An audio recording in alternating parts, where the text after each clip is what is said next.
Okay, we call the meeting to order for May 20th. Got the regular meeting minutes of May 6th. Denise, can you hear us? Yes, I can. I'll make a motion to accept. I'll second that. Any discussion? All those in favor? Aye. Aye.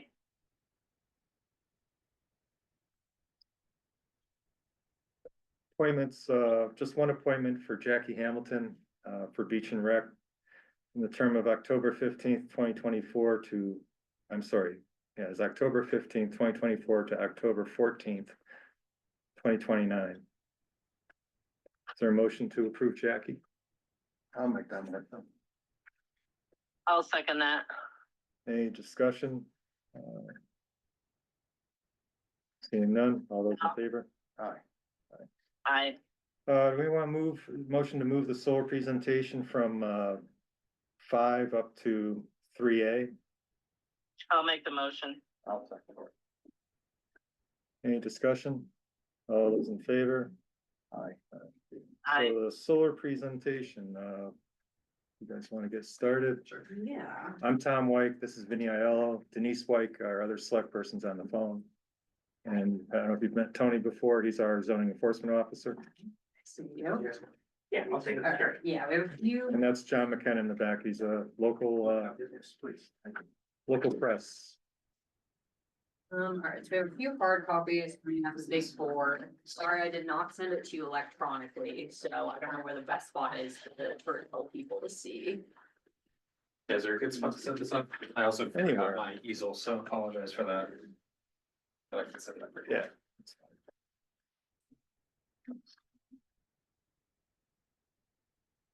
Can I see it or no? For some reason, the camera, oh, there we go, it's gonna start coming around. Okay, it's once gonna it- come over. All right, perfect. Okay, well, I'm Sam Valone. I'm a project developer at Lodestar Energy, and we're a solar developer based out of West Hartford, Connecticut. I'll let Anthony introduce himself. And then I'm Anthony Capel, and I'm an assistant project manager with Solely Engineering. So we're a civil engineering firm. We have offices in Monroe, Connecticut, West Hartford, as well as Norwood, Massachusetts. So just here to introduce this project, solar project on South Street. And, you know, Lodestar, we're based in Connecticut. We have, a bunch of operating projects throughout the state. We've also worked with Morris and Tom before on the Morris landfill solar project. We helped develop that. So a little familiarity with the community. This is a newer project of ours, and it's a 4 megawatt AC project. And so when it's that size, we have to go through the Connecticut Siting Council for permitting. So we have our draft plans, we're kind of working on our Siting Council submission, and we're bringing it to you today to just answer questions, get comments, get feedback, kind of incorporate just anything into the plans. It's an iterative process. So we're open to suggestions and kind of making modifications to the site plan to just make everyone happy. Time wise, our plan is to submit to the Siting Council probably in July, so about a month and a half. And then once it's submitted, the Siting Council has 180 days to review the project and make a decision. If all that goes well and it's approved, our plan is to start construction in spring of next year. And then construction takes about 4 or 5 months. So it would be operational by like end of summer or the fall of next year. This project was awarded in the statewide SCEF program. It's called, it stands for Shared Clean Energy Facilities Program. So it's an auction and you bid in the project, and we were awarded this project. And in terms of like where the power itself goes, it just goes directly to Eversource and directly to the grid, and Eversource is responsible for dispensing that energy out. So it's not going to any particular building or any particular town, unfortunately. But it is gonna support the local grid and statewide energy goals. Then I guess just a little bit more on the layout itself. So it's on South Street. This is South Street over here to the east. And then this is the array. it is a single axis tracker system, so the panels are gonna rotate from east to west throughout the day. And the property is 37 acres, and then our limit of disturbance is about, just under 20 acres, so that includes the panels, the fence, the access road, all of that. We think it's a great location just because it's really set back from the road. You're not gonna be able to see it from the road. And there are some residences up top and an equestrian farm down below, but we're putting in screening on the northern and southern side, so like evergreens, vegetative screening, so you really won't be able to see anything. The equipment is there's two equipment pads you see on the end of this access road here. And that's where the inverters and transformers will be, and the inverters are the only thing that really make noise in the array, but it's very quiet and it's at least 200 feet from the property line and even farther from any residences or from the road. So you're not gonna be able to hear anything unless you're standing right up next to it, but you won't hear anything from any of the residences. Even in the winter, you don't think you'll, I don't think so. We're actually gonna do a noise analysis that we'll be submitting to the siding council, so we'll know for sure then, but once you're like 200, 300 feet away from it, it really sounds like nothing, okay. so. Yeah, I mean, I think that's the gist of it. I'll hand it over to Anthony now to talk maybe like a little more details about just like the site and the civil and the drainage patterns. Yeah, that sounds good. And I'll start by kind of just, Sam obviously already mentioned that this is gonna be going to siding council for permitting through there. Aside from that, I'll just mention that the other permits that we'll be getting for this project include stormwater permit with deep, seeing as it's not a locally approvable project, well over 5 acres of disturbance, so we'll be getting that permit with deep. We did have a pre-app meeting with them last week, where we kind of just went over the project in whole, talked about kind of the civil design, stormwater, erosion control, all that stuff. So we're all caught up with them. We've taken their feedback in as well already, so set up pretty well, through our coordination with deep for that. Aside from that, there is, East Springbrook is a named watercourse which travels. It's not necessarily labeled on here, but it travels north to south through our site, through this wetland pocket right here, kind of that bisects from where the entrance comes in to where the panels are. And that travels kind of south and then under South Street, sort of down here off page. So when you're out on site now, when you look at what this brook looks like, this wetland pocket kind of is relatively flat. And then you've got where our access drive comes through, there's actually an existing farm road already that runs through this site. And kind of what happens now is all this water sort of bunches up to this point, eventually finds a leak off point that's about like 8 feet wide, and then just kind of trickles across this farm road and then eventually down under the road. So obviously, when this facility becomes operational, we don't want that to be the final condition where the brook is just running over the farm road as it is currently. So we are proposing to put in a box culvert, raise the road up, have the stream continue to function and flow down below the road.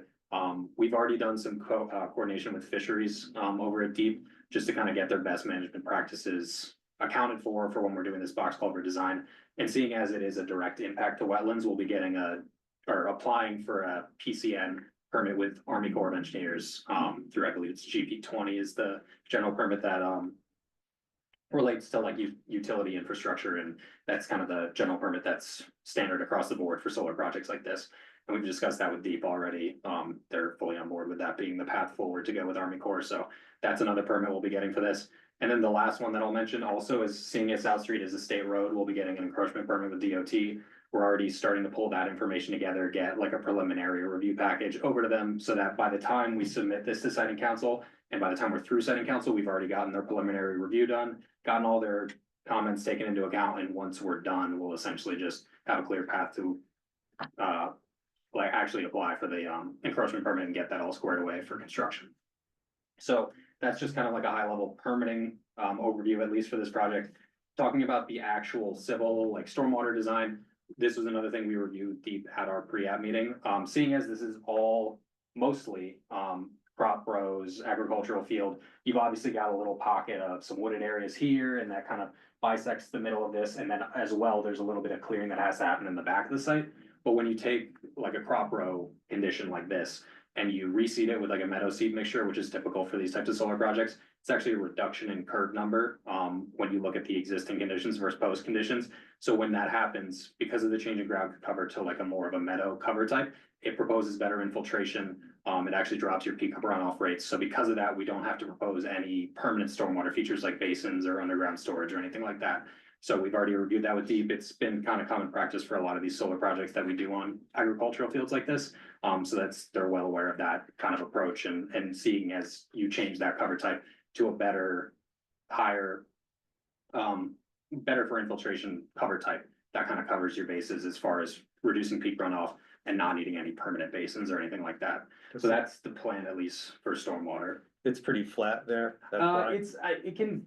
The slopes get a little steeper, but really and especially when Deep looks at this, they're primarily concerned about 15% or more. Okay, And when that happens, you have to consider when you have anything that's flat, you don't have to consider these panels impervious area. So whatever the ground cover is below it is what you're considering for your proposed condition. In this case, nothing where the panels are is above 15%. So in that case, it's relatively within Deep's standard guidelines for what is still able to be considered pervious ground cover.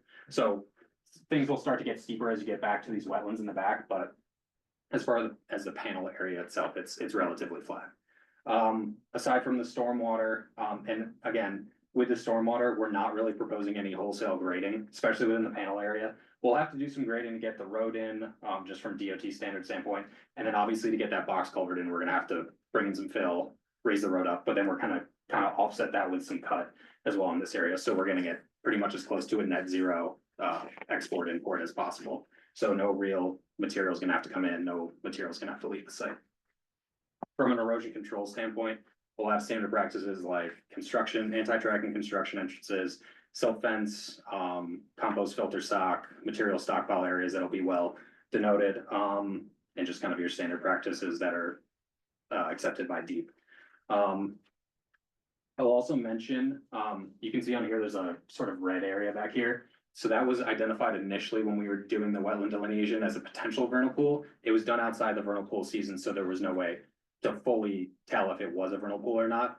We've done our design to account for worst case scenario, it is a vernal pool. So that requires us to keep at least 100 feet away from the vernal pool itself, which we are well outside of that area. We're a couple 100 feet away. And also the standard practice is to keep at least 50% of the forested block within a 750-foot buffer as is.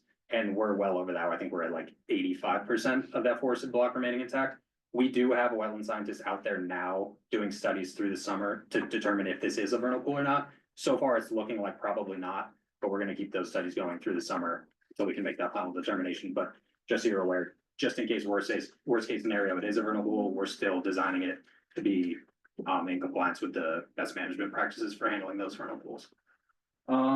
Sam obviously mentioned before, we're proposing screening on the north and south side from these residences, as well as that equestrian farm, so the project will be virtually not visible to any of these. We'll have evergreen plantings. There should be a plant schedule on one of those sheets. I think it's the 2.61, so that'll tell you kind of what the species, at least, that our landscape architecture team proposed so far for those trees. And then the project will be surrounded by an 8-foot high agricultural fence, so no access in other than the gate, which will be right at the end of the access road. And yeah, the interconnection to the grid will be right out front, directly perpendicular across from where the road comes in. There's no real work outside of these limits that are obviously denoted on the plan as is. Is that underground coming in through solar? It'll be side? above overhead Yeah. through, I think there's 5 or 6, poles. 5 poles. So it'll come overhead, down this line a little bit, and then transition to underground through this area. Correct, okay. Any equipment on site for Eversource at all? Is that all up on the poles on the road? I think it's all on All on the poles, poles, yeah, the first, I think 3 poles are owned by Eversource and the last 2 are our poles. And we've already done an interconnection study with Eversource and have a signed interconnection agreement, so we know it's good to connect to the grid. And one other thing I'll mention is, so since it is on prime farmland, so we're actually gonna propose sheep grazing and do sort of an agrivoltaic angle. We have a shepherd out of Torrington, it's called Thy Neighbor's Sheep Farm. So Steve Thompson is the shepherd, and he's gonna bring in his sheep, and we'll have like the sheep kind of just eat the grass and maintain it, so we don't have to have as many lawnmowers or maintenance guys coming in. There'll be, essentially, he brings in an electric fence and kind of puts them in a little section within the array, and they eat the grass in that area, and then they move the electric fence to another section just to make sure they're evenly getting all of the grass.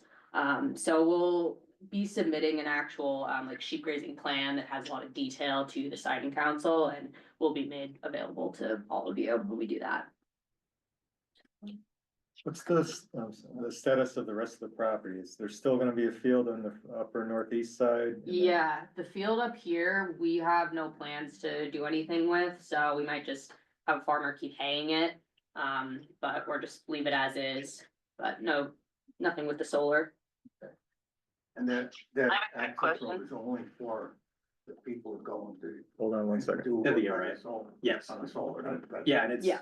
I mean, very rare that, I mean, how often do you have people coming to the site once it's operational? Yeah, once it's operational, just maintenance, maybe like 3-4 times a year. Yeah, So- so there's no heavy traffic. No. on that. No, And you said the fence is gonna be 8 foot tall yep.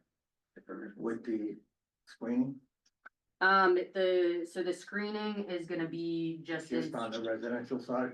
yeah, just here and then here too, Okay. north and south side, Yep. yeah. And that'll, I mean, the trees will probably be 6 feet when they're planted, but they'll grow maybe a foot or two each year, Yeah. so they'll get pretty tall. Yeah, and aside from the actual screening that we're proposing, there's a pretty dense vegetative buffer here as well as through this wetland area, and obviously in the back as well, so. With the proposed evergreens that we'll be planting coupled with the existing trees that are there, it should pretty much block out this site. Almost entirely. Well, it's just basically the residents up on the top. Yeah, as far as residential, it's just this farm down here, and then these residences, obviously that kind of That, alignment with the that property. would be the, Yeah. Yeah. drawback right there. Mm-hmm. Denise, you had something? Vinny actually asked my question. Okay.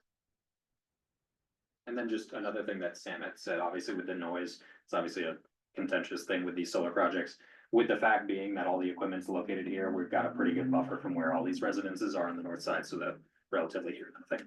Yeah, I was more thinking of I know the person, Walt lives right there. The first house just below your driveway, That access one? road there, yeah, that's kind of close to him. Yeah, we're 200 feet from the pad. to the Yeah, edge so of like the this property property. corner right here is 200 That's feet 200, from where those huh? pads are, so that's like. Yeah. 500 feet. I won't hear anything. But who owns the property? Or who will own the It's property? Linda Bertolet and Leonard Keston, but we have an option to purchase the property, so Okay. Lodestar will be purchasing it.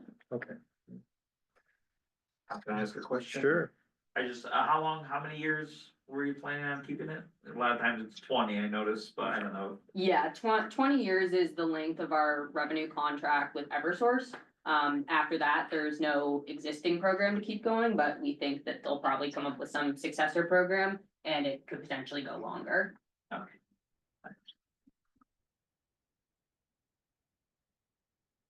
Now, do you have to go through the town inland wetlands at all? We do not, so that all goes through siting council, and then deep ultimately is kind of dictates the wetlands and water courses, and that's what Anthony was describing. We get the deep general stormwater Yeah. permit. Obviously, since we have the actual direct impacts to wetlands because of this crossing through here, we'll go straight to Army Corps And then through like deep. you said, down in the back, it's somewhat like. Yeah, this is, I mean, all these wetlands back here are well outside the buffer of these panels. And it's one of Deep's guidelines with the solar projects is no panels can be 100 feet from any wetlands, so that's all been designed accordingly. And we're happy to provide like a copy of our drainage report once that's done to your wetlands commission, if they wanna take a look or talk to Anthony or, yeah, they wanna know more. Who will monitor like the erosion control? Who monitors that? Like, is it deep or? Deep, yeah, they do a few inspections, they do a lot of inspections during construction. And then a few inspections, post-construction for the first few years. And then we have, just general maintenance of the facility every few years, so we'll be, or few times each year, so we'll Yeah, be checking for To it. expand on that, like we have a number of projects that we're monitoring right now, so the engineer goes out as a qualified inspector. Any project that has like a stormwater permit through deep, you have to go out there at least once a week and within 24 hours after every rainfall of a half an inch or more. So a person like us, an engineer, will be out there weekly or after those rainfall events, and what deep does with all these solar projects is they actually dish it off kind of to the conservation districts around Connecticut. So they do their inspections usually on like a bi-weekly basis as well. So there's always an engineer looking at it, and there's always the conservation districts who are essentially acting as an arm of deep, looking at it every week or two as well. And the permit from our Army Corps, is that, I know we're going for one for a local bridge. Does it take a lot of time for the Army Corps for that type of permit? that you're going for? Not in like a crazy amount of time. It takes longer than what's called a self-verification, which there's other general permits, which we've actually done in the past, where if you're doing like a temporary or like a underground conduit install through wetlands, Yeah. then that's just temporary disturbance to obviously disturb the ground, put in the conduit, put it back to where it was. Because this is a permanent disturbance, it has to go through this general permit, which is a PCN as opposed to a self-verification. So Army Corps actually will review it, they'll issue comments, so it can take a little longer, maybe like 2 to 3 months. Okay, so you still feel spring of 26, you could probably start. Yeah, we're construction. trying to get that kind of going simultaneously with siding council as well. And when it goes to siting, when? We're thinking July, probably early July. Submit. Do you know how long they normally take to, you say they have to 180 days? Does it- They usually take the Take it full all? time, yeah. They'll be, about a few months in, they'll issue us interrogatories, so just a long set of questions that are typical and we'll respond. And then there's gonna be a public hearing a few months in, which anyone's welcome to attend. And then, yeah, usually they make the decision after the full 180 days. Denise? They hold the public hearing, Yes, they do. they, Yeah, it's virtual, so everyone can join, yeah. Denise, did you have anything? I have a question. I don't know if it's I'll just ask it. I've heard, in regards to solar, when people purchase it and then they sell their home, the buyers have to, possibly break a lease or agree into the lease. Where does that leave us in regards to the wetlands and with the town? If such a thing, I don't know if it applies or not, so I'm just asking it. If it changes hands, you mean? Correct. I think all the conditions would have to remain the same. Yeah, oh, the yeah. it's like- Permitting. Right, yeah, so like all the conditions of the siding council permit and the deep permit have to remain throughout the lifespan of the project. No matter who owns it, Okay. yeah. Vinnie, any? no, Seems pretty, even from a zoning standpoint, seems good with the setbacks and those kind of things, so yeah. How'd they come up with the name? The Beta and Abraham Solar Farm, so Linda and Leonard are the owners, and those are their parents, and they were Holocaust survivors, so it was named in memory of them. Cool. And they have property on the other side of the road too. They do, yeah. Yeah, I don't have anything else. good. Thank you. Okay, great, Thank you. no, And someone will kind of keep us aware of siting council approvals and stuff like that. yes, definitely, all, I'll send you the final draft before we submit it to the siding council. If any other questions pop up, again, if you wanna see the drainage report, like, happy to send that over. And then, once we submit it, I'll let you know, and you can have access to the entire package, it's a lot of different exhibits. So I'll keep you posted on that, you can email, call me anytime. Okay.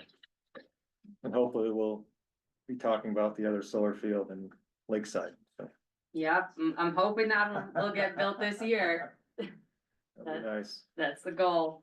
All right. So, Well, thanks for your All time. right, yeah, Thank thank you all so much, you're welcome to keep the copies of the plan. Thanks.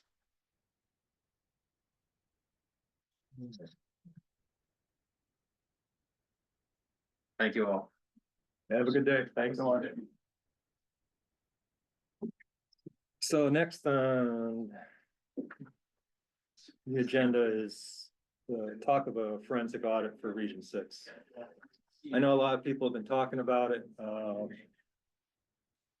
I've asked the other towns if they're gonna consider it. I think they're leaning towards considering it.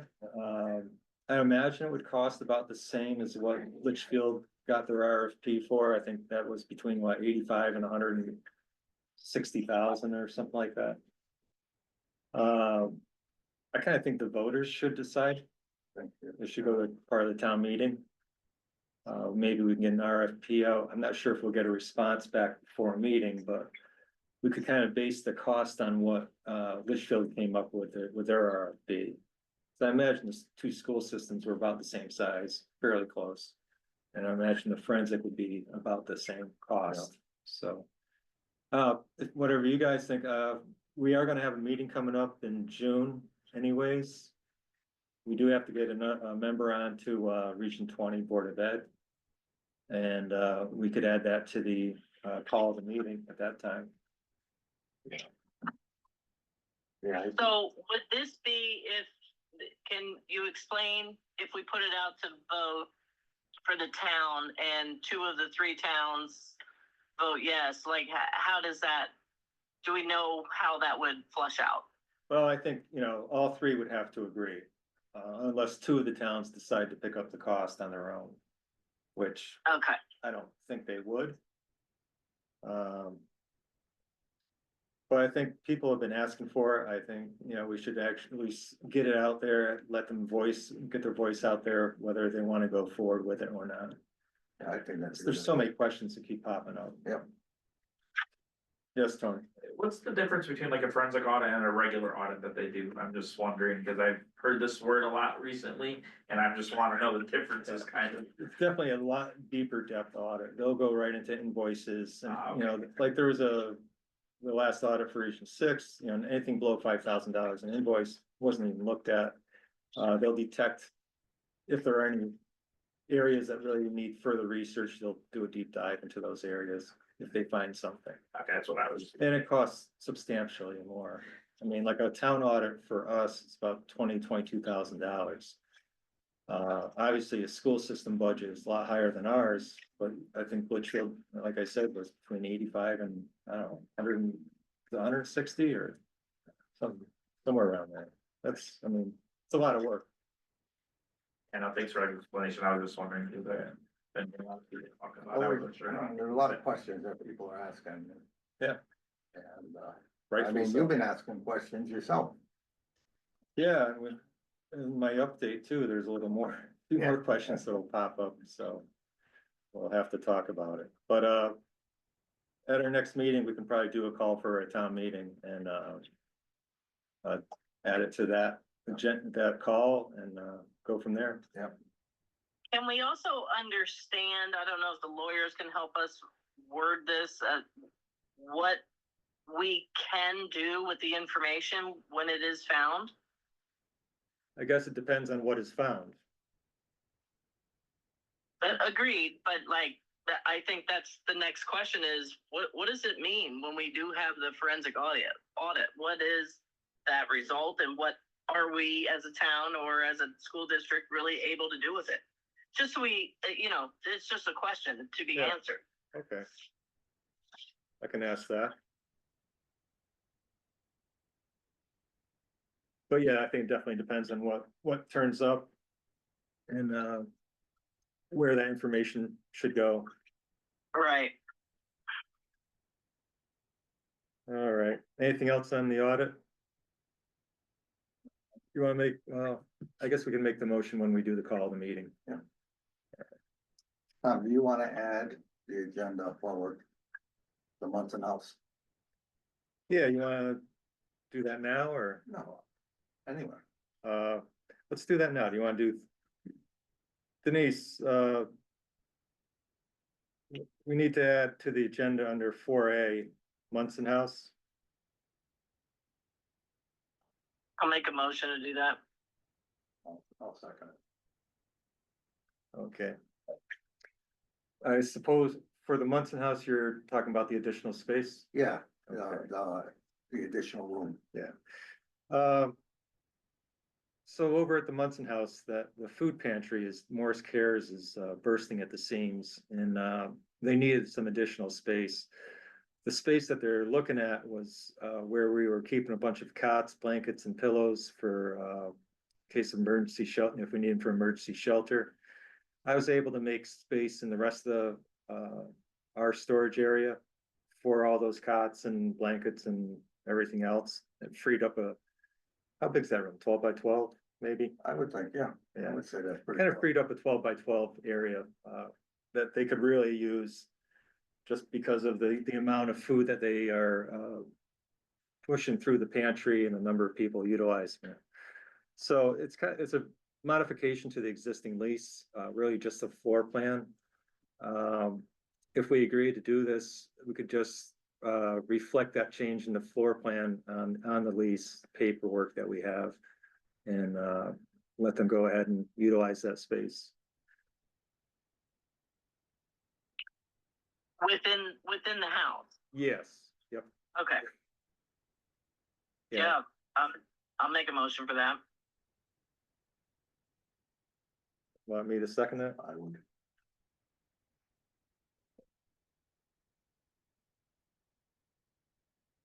Motion to allow them to add that additional room. Yeah. Into the lease. I'll second it. Any discussion? Seeing none, all those in favor? I'll stand. Abstain, aye, for Tom. And Denise. Yeah, that'll be nice. It'd be helpful for. Yeah. They're much appreciated of it. Yeah, it's working out over there. We did do some work to the well to make the water system work better, put in a new pump and a new pump system really, and I think it's really helped. It has. So things are getting better over there. We cleared up the back, tore off the old deck.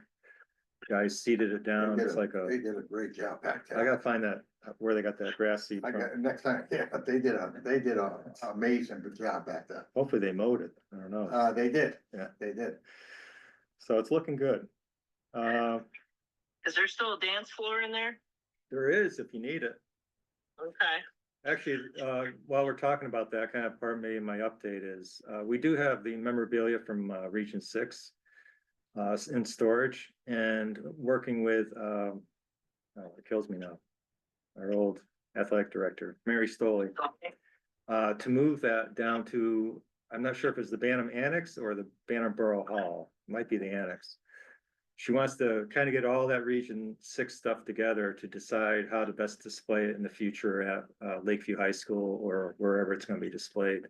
So that stuff will be moving out of the Munson House into a better area for storage. okay. Maybe we might be doing that this week. More of the update. Denise, if you were here, you could see it easily, but I was online for the meeting last night for Region 20 when they presented the new budget. And there's a hearing this Thursday night on that budget. Part of I've it, seen it online. yeah, part of it calls for bringing the capital, $1 million in capital out of a loan and put it back into the actual operating budget for Region 20. And the outstanding deficit is something that the 4 towns are kind of expected to deal with outside of the Region 20 budget.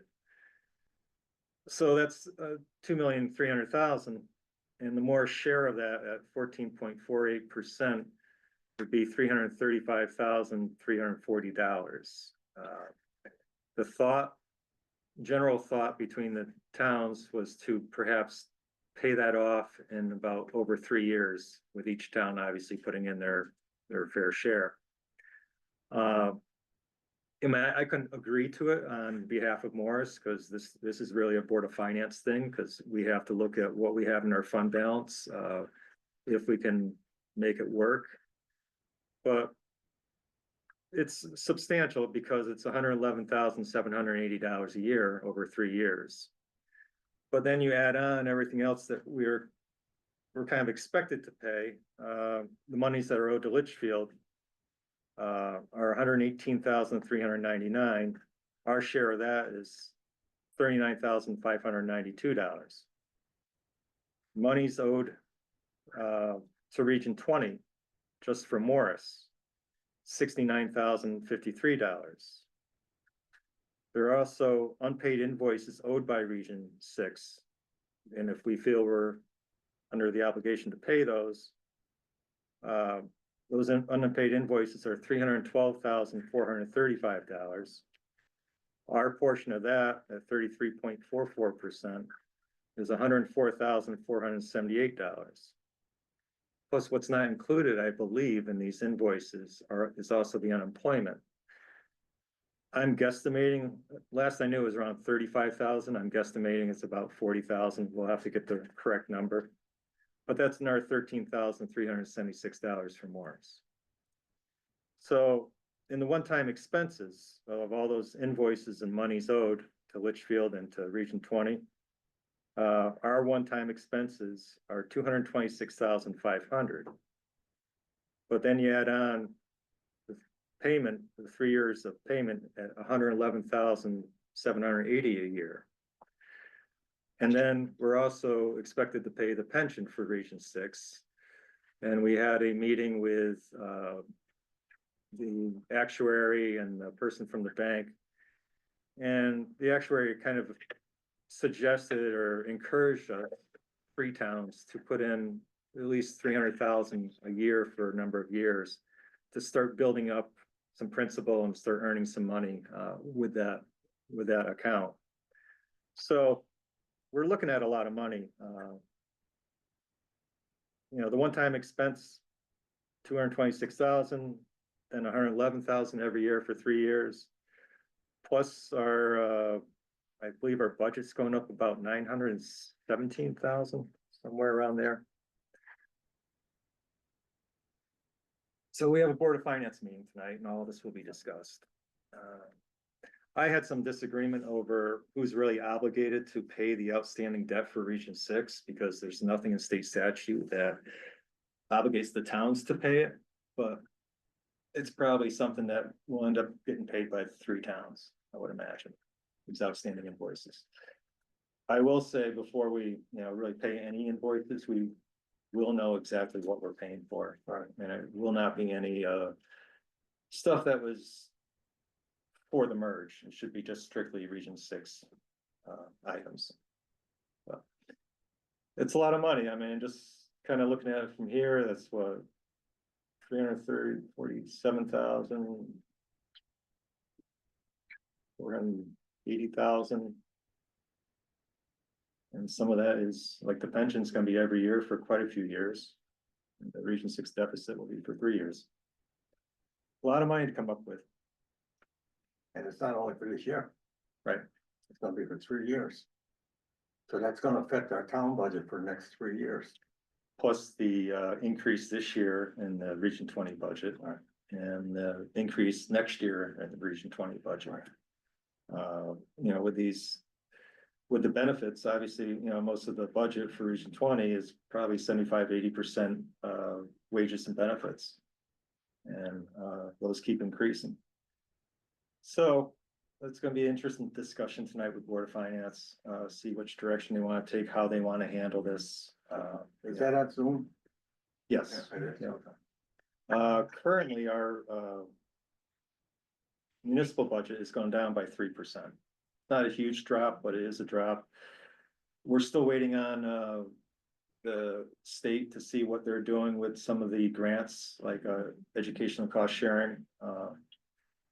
We're hoping they go with the higher number that they're looking to give the towns. The governor proposed a lower number, but we'll see.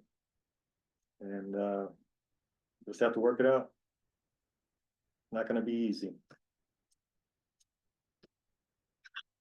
No.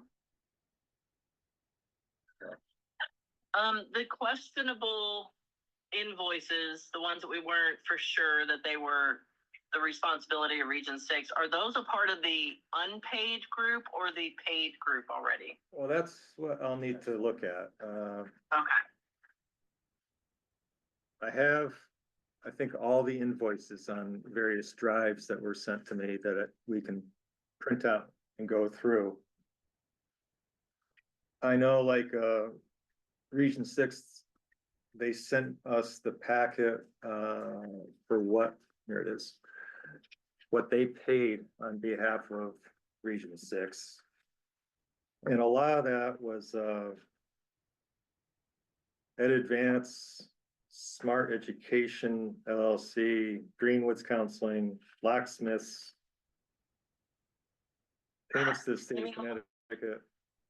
Some of those invoices, as the superintendent mentioned in one of the other meetings, you know, they may be for last year, but they don't come in until this year. So that sounds like it's causing a little bit of this headache as well. Well, you know, they say that, you know, like when we do our books, we have pretty much the month of July to have all our vendors invoice us for the previous fiscal year. And why Region 20 or Region 6 was waiting until after the, you know, August, September, October, November for invoices to come in, you just don't do that. You call your vendors. And I know that, you know, like some of special education, it's a little difficult, but you gotta make every effort to close your books. And when do you close your books? How can you have an audit without all the invoices? Well, agreed. And I'm not speaking on fact, but it feels as if almost some of the invoices were not expected. Because if they were expected, I feel that we wouldn't have shut down until they were in. Right. Yeah. And right now, I believe, Region 6 has about $3,000 in their account. Somewhere around there. So now, not much money to pay with. One more question about the forensic audit. If we get down the road and we learn that we paid some bills and then we possibly find out maybe we shouldn't have, are those types of things reversible because of the forensic audit? I think if you can show that, you know, you paid, you mean to like another entity like Region 20 or Litchfield? Correct. I would think you would have a good discussion with either one of them Okay. to correct it. Yeah, they had some issues with some of these invoices that they found were already paid. And fortunately, the new CFO's really been going through this stuff and doing a good job to sort out what has been paid, what's not been paid, and what should be paid. So Great. they're doing a good job. I just can't imagine all the work that's going on in that office up there. Yeah, well, it takes time Yep. because it's above and beyond the normal job. Yeah, definitely. Because they're not only looking forward, looking at right now, they have to look pretty far back too with all this Region 6 and Litchfield school systems. Yeah. And the only thing Okay. with a forensic audit, when everything's all said and done, it'll give the taxpayers the peace of mind that whatever we have to pay is what we owe. Right. Right now, everybody's just guessing and everybody's questioning every bill or everything that happened. I think people brought it up a lot. It's because, you know, numbers keep changing. Right. And it makes people a little anxious when that happens. Anything else? I'm good. I'm good. Tony, public comment?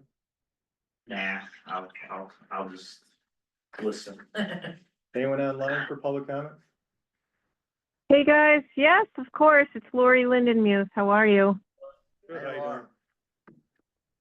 Hey, first of all, I want to say, Tom, really, I know how hard you and others are working on this Region 20, and I know it's extremely time consuming, and so many of us are grateful, including myself. Thank you. I want some help if you could help me understand why we would wait on the forensic audit, given all the questions we have about who owes who, what went where. We are talking large numbers of money. So, I think I'm trying to play well in the sandbox here, but I sometimes need a little help to understand the thought process of why we're waiting. I think it's taken some time for all the information to come out. Hopefully all the information is out, like all the invoices and everything else. And it seemed like every month we were learning something more and something more. And Mhm.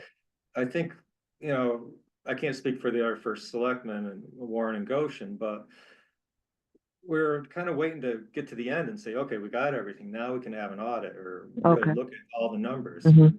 It's finally, I think we're there, except for maybe the unemployment, that we might have all the numbers here and actually the longer it went on to get those numbers, Lori, the more it kind of made you think we need a forensic audit. Makes Yeah. sense. I would agree with all of that. Thank you. I appreciate that. And then my second question and my concern is I'm hearing that Warren isn't wanting to participate in a forensic audit. What are our options? Do you think I need to get started on a petition and get Well- moving on that, or wait on that? I think I emailed you about that. It was Yeah. on and then it was off again. But I'm concerned that if they're out of the three, there's one that's not going to participate. That puts the rest of us in a pretty pickle. Yeah, I mean, we can't force another town to participate, financially or otherwise. We were talking earlier, maybe that's where, if there are two towns that are in agreement to move forward and they agree to share the cost. Okay. we go in that direction, but yeah, we can't force them to do Okay. something. But it doesn't mean that we can't do it. That's what I wanted to clarify. We can still do it. We would have to pay more. Right. Okay. Thank you. And again, I'm really grateful for your persistence and oversight on this very tedious job. And if there's anything I can do to be helpful, please reach out. Will do. Thank you, Lori. You're welcome. Anyone else online? I'm not hearing anything. I just have one comment to make, Sure. actually. I was just, so obviously you guys know I work in Thomaston now and their referendum also got voted down. But I feel like this situation's happening all over the state and a lot of it has to do with some of the things the state has done as well. So, like lowering the motor vehicle assessments, stuff like that, so. Yeah, it's tightened up some budgets. I mean, you just go down to Naugatuck, I think it was in the paper, they lost 26 positions in a school. I think New Milford's trying to cut 1.5 million. Yeah, we're not alone here. There's a lot of places. Torrington's gonna be hurting. They went through a reval, which is throwing a huge tax burden onto the residential properties, kind of shifting it from the commercial to residential. Some houses like, going up $3,000. No, they're saying 90%, cause they talked. Over 100%. I Some think 90. the mayor's house was over 100, closer to 110% at least. Yeah, so, Yeah, and the average was 90%, I think, in Torrington overall, so. yeah, it's tough everywhere. And we're in just a weird position here with this new region and everything, so. And the state hasn't helped with their, Yeah, we're hoping a little bit, a bump in the state ECS funding, but we're not holding our breath either. yeah, they have the money, so they should definitely help support the towns. It's our money. Anything else? Anyone? Is there a motion to adjourn at 5:19? I'll make that. I'll make the motion. No, I make the motion. Okay. All those in favor? All right. Aye. Thank you. Aye. Thank you. All right. You said that meeting's at what, 6 tonight?